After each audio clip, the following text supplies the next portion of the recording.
Tinatayang nasa 400 vote buying cases na ang natanggap ng Commission on Elections. Inaasahang madaragdagan pa raw habang papalapit ang eleksyon.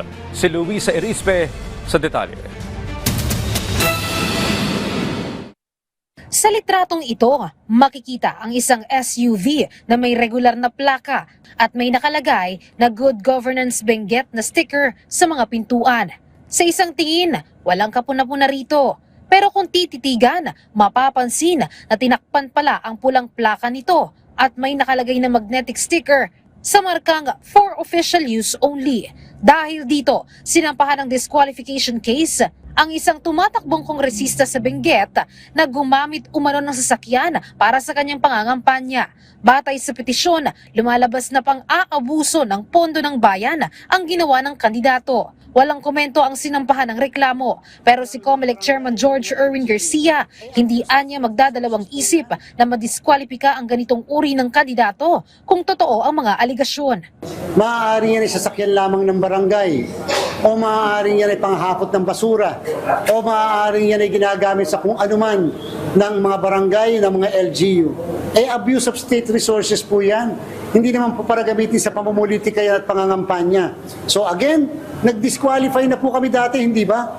Bukod sa Benguet, may iba pang disqualification case na sinampang sa COMELEC. Meron ding laban sa isang congressional candidate sa ika-4 na distrito ng Laguna dahil din sa vote buying. Meron din namang nag-withdraw ng petisyon laban sa tumatakbong kongresista sa ika-2 distrito ng Laguna.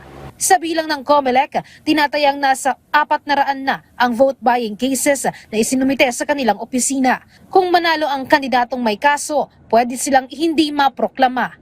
Pinapakalap na natin sa opisina ng Clerk of the Commission ang mga taong may kasong disqualification.